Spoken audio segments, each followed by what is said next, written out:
O Fluminense vem até Volta Redonda enfrentar a equipe local em busca da sua primeira vitória no Campeonato Carioca.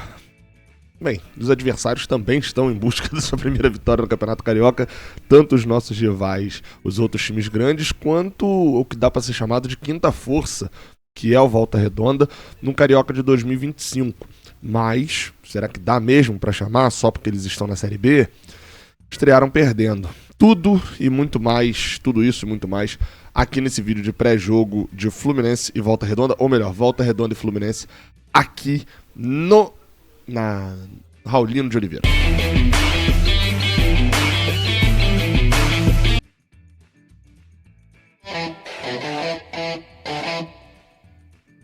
Eu sou o Gabriel Amaral, sou jornalista, sou tricolor e vamos embora para mais um vídeo de pré-jogo, aquele vídeo onde você sabe que tem todas as informações sobre a partida. Fluminense e Volta Redonda, eu vou falar Fluminense e Volta Redonda direto, mas é Volta Redonda e Fluminense. Acontece aqui, na cidade de Volta Redonda, já estou por aqui, vou fazer a cobertura do jogo nessa quarta-feira. O jogo acontece às 9h30 da noite, horário tarde, transmissão exclusiva do Premier, tá? Só o Premier passa esse jogo com imagens. Para acompanhar o jogo com áudio tricolor, de quem realmente se importa, acompanha e vive Fluminense, você vem com a gente aqui no Raiz Tricolor, na transmissão do Grupo Jornada, beleza? Às 8 da noite a gente está ao vivo, direto lá do Raulino de Oliveira, eu, Fio, Cauã Tinoco, Rafael Siqueira, toda a galera do Jornada. Hoje o Lessa tá de folga, né? Mas a gente vai estar lá com todo o clima do estádio aqui em Volta Redonda, com um clima verdadeiro, trazendo reportagem na frente do estádio, entrevistando a galera, enfim. Vem acompanhar com a gente o jogo aqui a partir das 8 da noite, a gente já tá com a transmissão e depois com a transmissão naquele estilo rádio, né, pra galera que gosta do estilo rádio, você vai poder ouvir a gente assistindo a transmissão na TV, beleza? Jogo de número 86 entre Fluminense e Volta Redonda, a gente venceu 54, empatou 15 e perdeu só 16. Uma curiosidade é que o Fluminense tem jogo pra cacete aqui no Raulino de Oliveira, muito mais jogos no estádio aqui de Volta Redonda do que necessariamente enfrentando a equipe local. Isso porque o estádio Raulino de Oliveira, que fica dentro de um hospital, né? Ou melhor, tem um hospital dentro do estádio, né? Fica essa curiosidade aí.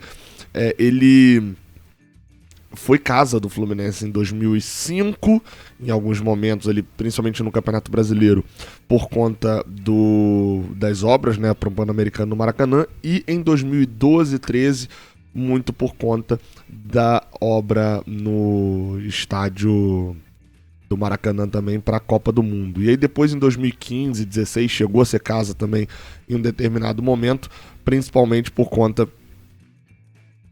das reformas no Engenhão e das obras no Maracanã para as Olimpíadas também, né? Enfim. Cara, sobre esse jogo, né? A gente teve muito o que falar, mas muita conclusão que pode ser precipitada sobre o primeiro jogo do Fluminense, quando ele empatou por 0x0 contra o Sampaio Corrêa lá em Moça Bonita, em Bangu. Eu falei bastante na análise pós-jogo, acho que o time foi muito prejudicado por conta de um gramado que estava, né, estava atrapalhando fisicamente o time que estava menos preparado, e o Sampaio Corrêa está treinando há muito mais tempo, vai estar mais preparado. Acho que tinha um pouco ali um quê de estreia que estava deixando uma galera muito ansiosa, seja os moleques que estavam estreando, apesar de não ter parecido tanto, né, o Riquelme Felipe e o Wallace Davi administraram um pouco melhor isso, fizeram partidas melhores, mas ainda assim, se você for dar uma olhada ali mais de perto, você vai ver que o Isaac sentiu consideravelmente ali essa questão da estreia. O Paulo Baia, que não é tão garoto, mas estava sentindo a estreia pelo Fluminense, né? Não tem muito o que fazer. É uma estreia por um clube como o Fluminense, para um jogador que já chegou um pouco criticado, ia fazer mesmo uma diferença psicológica ali no jogador. Agora, pegando o resto da escalação, algumas coisas vão ser mudadas, principalmente pelas escolhas do Mano Menezes. O Mano Menezes decide trazer 4 jogadores que são do grupo principal, já para poder jogar aqui em Volta Redonda. Tanto o Lelê, que não atuou por conta do gramado irregular de Moça Bonita, deve vir e deve ser titular mesmo, quanto Freitas, Guga e Nonato, além do Ignacio, que também deve vir, mas deve ficar no banco. Esses jogadores que fazem parte já do grupo principal do Fluminense, que não são do grupo que que vai jogar só o Carioca e depois dar adeus, né? Enfim, não deve ser exatamente isso, mas cara, é o tipo de situação que a gente vai acabar vendo um Fluminense sendo armado de uma maneira meio diferente. Pode ser que esses caras tenham vindo pra Volta Redonda pra ficar no banco? Acho que pode ser. Inclusive, a gente vai falar disso aqui no pré-jogo, no Bola e Campo, daqui a pouco, de duas formações, se o Marcão for utilizar ou não. Mas esse pedido veio por parte do Mano Menezes. Talvez porque esses jogadores já tenham mais condicionamento físico e o Mano Menezes queira ver esses jogadores mais em campo. Pode ser por vários fatores. O fato é que o Fluminense precisa ganhar esse jogo. Por quê? O Volta Redonda perdeu na estreia para o Madureira. Quando você abre a tabela do Campeonato Carioca, você vê que o Boa Vista ganhou o Flamengo, você vê que o Madureira ganhou o Volta Redonda e você vê que o Maricá ganhou o Botafogo, além da Portuguesa ter ganhado o Bangu. Esses 4 times são os 4 times que venceram os jogos. Nesta rodada agora, a Portuguesa já perdeu para o Botafogo. Então beleza, já tem 3 pontos, o Botafogo tem 3 pontos, etc. Mas nessa rodada agora, se você for ver, as equipes que venceram na primeira rodada podem acabar vencendo a segunda também. Por exemplo, o Madureira pega o Flamengo, deve acabar tropeçando. Mas o Boa Vista pega o Maricá. Um desses 2 times deve ir a 6 pontos se eles não empatarem. O Nova Iguaçu pega o Sampaio Corrêa, um desses times deve ir a 4 pontos se eles não empatarem. Então, se o Fluminense tropeçar na Volta Redonda, o Fluminense vai ficando para trás de uma maneira perigosa para se classificar depois. Porque só deve estrear o time lá na 5ª rodada. Depois, quando estreia na 5ª rodada, vão faltar a 5ª, a 6ª, a 7ª, a 8ª, a 9ª, a 10ª, a 11ª. Serão 7 rodadas, sendo que dessas 7, 3 são clássicos. Então o Fluminense vai estar muito complicado se não sair daqui hoje de Volta Redonda com um resultado positivo. Só que eu sei que o jogo não é tão simples. O Volta Redonda é uma equipe... seria o pequeno a ser batido, né? Na teoria. E até por isso, acredito eu, que mesmo tendo perdido na estreia, quando você abre lá na KTO pra dar uma olhada, você vê que o jogo do Fluminense tá disputado nas odds. O Volta Redonda tá pagando menos, o Volta Redonda é encarado como favorito. 2,35 para a vitória do Volta Redonda, 2,85 para a vitória do Fluminense. Ou seja, é encarado como se o Volta Redonda fosse favorito para esse jogo. E talvez de fato seja mesmo, a verdade é essa. Porque é o time que joga em casa, é o time que não é tão frágil quanto os outros times da parte de baixo da tabela. Eu vi parte ali de Volta Redonda e Madureira. Eles faziam um jogo mais equilibrado ali até o Madureira fazer 1-0. O 2-0 acontece no último minuto do jogo.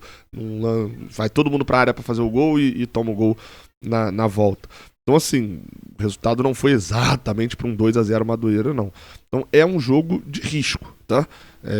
Talvez valha você botar um golzinho do Lelê, né? Enfim, dá uma procurada ali na KTO, cria sua aposta e faça isso usando o nosso link aqui de baixo. Sempre lembrando, é para maior de 18 anos, sua chance de perder é maior do que sua chance de ganhar, então toma os cuidados. Vamos pro Bola e Campo, que aí a gente começa a falar um pouquinho sobre essas prováveis escalações do Fluminense. Vamos lá, vou botar o campinho aí na tela e vamos lá. Essa primeira aí não é exatamente a provável escalação não, tá? Vou explicar agora para vocês. Qual que é a ideia? Eu coloquei aí uma escalação que seria, tipo assim, seguindo a ordem lógica das coisas. O Freitas estreia na zaga, o Ignacio não começa jogando, o Nonato vira titular na vaga do Thiago Henrique, que foi pior do que o Wallace Davi, o Lelê volta e rouba a posição dele e o Guga assume a lateral direita. Só que não será assim. O Freitas treinou na lateral esquerda e deve roubar a vaga do Rafael Monteiro, que não impressionou e provavelmente não deve ter muito mais vagas. Já na zaga, a possibilidade é ser mantido o Davi Schwindt, que jogou na outra vez, né, no jogo lá em Moça Bonita, ou, de fato, o Ignacio promover a sua estreia em 2024, quase que estreia no Fluminense. Acho mais possível, com o Freitas na lateral esquerda, que ele vá de Davi Schwindt. Não sei se vai botar o Ignacio para jogar de cara, depois de ter voltado de lesão no joelho. Aí na lateral direita vem uma dúvida. Por quê? O Felipe Andrade deve ser titular. Ou titular na lateral direita, e aí o meio de campo é mantido com o Wallace Davi e o Thiago Henrique perderia a posição para o Nonato, Ou então o Guga fica na lateral direita, o Felipe Andrade vem pro meio e o Wallace Davi perde a posição. Eu particularmente acharia isso errado. Eu acho que o Felipe Andrade ficou para trás em relação ao Wallace Davi. Quer testar ele para ver se ele tem alguma... Mantém na lateral direita. Não foi uma grande partida dele lá em Bangu, mas ele mostra raça, mostra disposição. Não sei se ele tem muito mais a entregar. E aí você tem um moleque que tá em ascensão, 17 para 18 anos, que tem expectativa, e você vai tirar ele para botar o Felipe Andrade agora? É o quê? É pra botar na vitrine, pra ele igual o Luan Freitas lá pro Paysandu? Qual é o objetivo agora? É pensar no Carioca Sub-23? Caguei, meu amigo. Eu quero pensar no futuro do Fluminense profissional. E o Wallace Davi se mostra um ativo muito mais interessante pro Fluminense profissional do futuro. E até mesmo na possibilidade de ganhar pontos nesse Campeonato Carioca. Mas pode ser que o Marcão coloque o Felipe Andrade na volância e aí a gente veja uma volância com o Felipe Andrade e Nonato. Eu vou deixar o Felipe Andrade aqui na lateral direita, mas há essa possibilidade.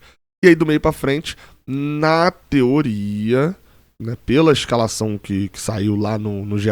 Globo, e eles apuraram ali algumas situações, viria com o Lelê, o João Neto na centroavância de novo. Mas o Lelê não jogou lá em Moça Bonita, e nas redes sociais, logo antes daquele jogo, ele chegou a botar um comentário numa publicação que falava sobre ele não jogar. Ele falou: quarta a gente tá ativo, alguma coisa assim, representando que aqui em Volta Redonda ele viria fazer o jogo. Se o Lelê vier e tiver condição de jogo, ele é titular. Acho que isso é indiscutível. Mas tem essa questão. Paulo Baia, que foi o grande personagem ali do primeiro tempo, né, do Fluminense contra a equipe do Sampaio Corrêa, deve ser mantido titular na ponta esquerda, e o Riquelme Felipe, que foi o grande personagem do jogo do Fluminense contra o Sampaio Corrêa, deve ser mantido na ponta direita, e vamos ver como é que vai soar o Isaac, também agora já um pouquinho mais tranquilo, um pouquinho mais disposto ali também, para poder fazer a criação de jogadas. São muitas dúvidas nesse time.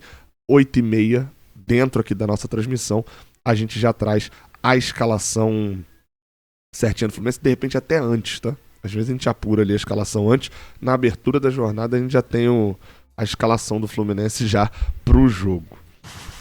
Sobre o Volta Redonda, né, eu acabei não narrando a escalação deles aqui. Essa é a escalação que eles jogaram a última partida, tá? Não sei se vai haver alguma mudança por parte do Rogério. Tá faltando até um jogador aqui deles que eu não botei na equipe titular, né? Agora sim, tá faltando o volante Pierre aqui. O treinador do Volta Redonda, o Rogério, vamos ver se ele vai realmente conseguir tirar alguma coisa e representar o time que tá na Série B, né? Porque a estreia não foi muito boa, não. Competiu com o Madureira, ok, beleza, Campeonato Carioca, difícil, estreia, mas assim, o Volta Redonda precisa de mais para poder se manter pelo menos na Série B do Brasileirão.